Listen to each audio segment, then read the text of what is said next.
નમસ્કાર મિત્રો, સ્વાગત છે તમારું આપ સૌની સિયારી ચેનલ ગુજરાતી સાહિત્ય વિદ નિકુંજ યુટ્યુબ ચેનલમાં. હું નિકુંજ પરમાર આપ સૌનું તહે દિલથી આજના વિડીયોમાં સ્વાગત કરું છું. મિત્રો, પેન્શનો અને કર્મચારીના ડીએડીએસને લઈને આજ તારીખ 30/12/2025માં આવી લેટેસ્ટ અપડેટ.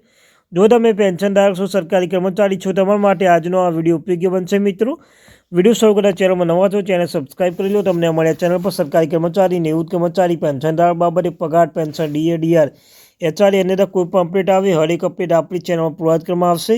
તો આપણી આ ચેનલને સબસ્ક્રાઈબ કરીને બેલ આઇકન બટન દબાવવાનું ભૂલશો નહીં. મિત્રો, તો ચાલો જાણીએ વિગતવાર માહિતી. મિત્રો, તો પેન્શનધારકો અને કર્મચારી ડીએડીએસને લઈને ઘણા લાંબા સમય સુધી રાહ જોઈ રહ્યા હતા. મિત્રો, તેમના માટે આવે મહત્વની અપડેટ. તો સૌપ્રથમ વાત કરીએ બાકી ચૂકવણી અપડેટમાં. કેન્દ્ર સરકારના કર્મચારી પેન્શન માટે મોટા સમાચાર સામે આવ્યા છે. હકીકતમાં 7મો પગાર પંચ કાર્યક્રમ 2 દિવસ સમાપ્ત થશે. જો કે 8મો પગાર પંચનો અમલ હજુ સુધી થયો નથી. એવું માનવામાં આવે છે કે 9મો પગાર પંચ વિલંબ થઈ શકે છે, પરંતુ કેન્દ્ર સરકારના કર્મચારીને કોઈ નુકસાન થશે નહીં. આવી સ્થિતિમાં સરકાર કર્મચારીને બાકી ચૂકવણી કરશે.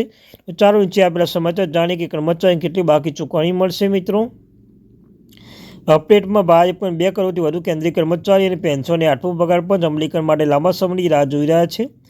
કર્મચારી આશા હતી કે નવો પગાર પંચ 1 જાન્યુઆરી 2026થી લાગુ થશે, પરંતુ અત્યાર સુધી પગાર પંચ સરકાર પોતાનો અહેવાલ સુપરત કર્યો નથી. તેથી 8મો પગાર પંચ લાગુ કરવામાં સમય લાગશે. આવી સ્થિતિમાં કર્મચારીઓ અને પેન્શનના મનમાં પ્રશ્ન ઊભો થઈ રહ્યો છે કે શું જાન્યુઆરી 2026માં પગાર પેન્શનમાં કોઈ વધારો થશે નહીં.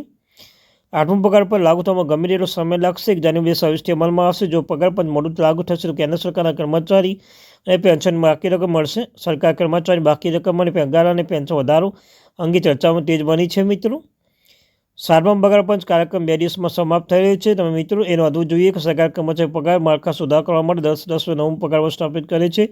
ભારતમાં અત્યાર સુધી 7મો પગાર પંચ લાગુ કરવામાં આવે છે અને હાલમાં કર્મચારી 7મા પગાર પંચ હેઠળ પગાર અને લાભો મળી રહ્યા છે. મિત્રો, 7મા પગાર પંચ ભલામણ 2016થી અમલમાં આવશે અને હવે તેનો કાર્યકાળ 31 ડિસેમ્બર 2025નો સમાપ્ત થઈ રહ્યો છે. અને આ કારણોસર સરકાર જાન્યુઆરી 2025માં 8મો પગાર પંચ કેન્દ્રીય પગાર પંચ રચના જાહેર કરી હતી, જેથી ભવિષ્યમાં પગાર વધારો અને પેન્શનમાં વિક્ષેપ ન પડે. હવે બધા કર્મચારી નવા પગાર પંચને અમલીકરણ અને અપેક્ષિત પગાર વધારાની આતુરતાથી રાહ જોઈ રહ્યા છે. 8મો પગાર પંચ અધ્યક્ષ નિવૃત્ત ન્યાયાધીશ સંજય દેસાઈ આ પંચના પગાર માળખા, પગાર, નિવૃત્ત પેન્શન અંગે ભલામણ કરવાનું કામ સોંપવામાં આવ્યું છે. સરકારે કમિશનરને અહેવાલ રજૂ કરવા માટે આશરે 18 મહિનો સમય આપ્યો છે. સંદર્ભની શરતો ટીઓ ઓક્ટોબર 2025ની જાહેર કરવામાં આવી હતી. અહેવાલ એપ્રિલ 2025 સુધી આવવાની અપેક્ષા છે. રિપોર્ટ સબમિટ કર્યા પછી તેનો લાગુ કરવામાં સરકાર સામાન્ય રીતે 3-6 મહિના સમય લાગશે. આ કારણોસર એવું માનવામાં આવે છે કે 8મો પગાર પંચ 2 નવેમ્બર 2027 અમલ અથવા 2028 લાગુ કરી શકે છે. નાણાં રાજ્યમંત્રી પંકજ ચૌધરીએ સ્પષ્ટતા કરી છે સરકાર 8મો કેન્દ્રીય પગાર પંચના અમલીકરણ તારીખ મંડળ અંગે પછી તારીખ નિર્ણય લેશે. ફ્રીડમ ફેક્ટર કેટલું રાખવામાં આવશે? પગાર માળખામાં વધારો. ફ્રીડમ ફેક્ટર આપણી સૌથી મહત્વનું પરિબળ છે. કર્મચારી નવો પગાર પંચ નક્કી કરવામાં આવે છે. પગાર અને પેન્શન વધારા માટે સૌથી મહત્વપૂર્ણ પરિબળ માનવામાં આવે છે. રિપોર્ટ 8મો પગાર પંચમાં ફ્રીડમ ફેક્ટર 1.80થી 2.46 અથવા 2.57 સુધી રાખી શકાય છે. જો કે 8મો પગાર પંચ ફ્રીડમ ફેક્ટર અંગે અંતિમ નિર્ણય લેશે. સરકાર મંજૂર પછી લેવામાં આવશે. જો ફ્રીડમ ફેક્ટર આટલું ઊંચો રાખવામાં આવશે તો પગાર મોટો ઉછાળો આવશે. 8મો પગાર પંચ પગાર કેટલો વધારો થશે? એમ્બેડ કેપિટલ અંદાજ છે કે 8મો પગાર પંચ ની પરિણામ કુલ પગાર પેન્શન 30% થી 34% વધારો થઈ શકે છે. મોંઘવારી ભથ્થામાં પહેલા મૂળ પગાર મર્જ કરવામાં આવશે. કેટલો અહેવાલ 54% સુધી પગારમાં વધારો સૂચન કરે છે.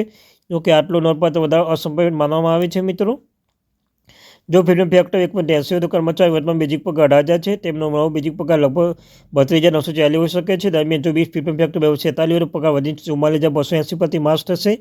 એકંદરે કુલ પગાર દર મહિને આશરે 11,000થી વધુ 12,000 વધારો થઈ શકે છે. 8મો પગાર પર લાગુ થવા 8મો પગાર પર લાગુ થવા 2 વર્ષ લાગે છે. જો કે નવો પગાર પણ જાન્યુઆરી 2028માં લાગુ થાય તો જાન્યુઆરી 2026થી ધ્યાનમાં લેવામાં આવશે. આખા 24 મહિના બાકી વેતન કર્મચારીના ખાતામાં જમા થશે. ઉદાહરણ તરીકે જો કોઈ કર્મચારી 11,000 રૂપિયા વધીને 900 રૂપિયા પ્રતિ માસ થાય છે તો 2 વર્ષનું બાકી વેતન લગભગ 2,85,000 રૂપિયા થઈ શકે છે. એટલે કે લઘુત્તમ પગારમાં મેળવવાના કર્મચારી એક જ સમયે 3 લાખ રૂપિયા સુધી મેળવી શકે છે. ઉચ્ચ હોદ્દા પર કામ કરતા લોકો બાકી વેતન આનાથી ઘણું વધારે હશે. મિત્રો, તો આ અત્યારની મહત્વપૂર્ણ update. Thank you very much.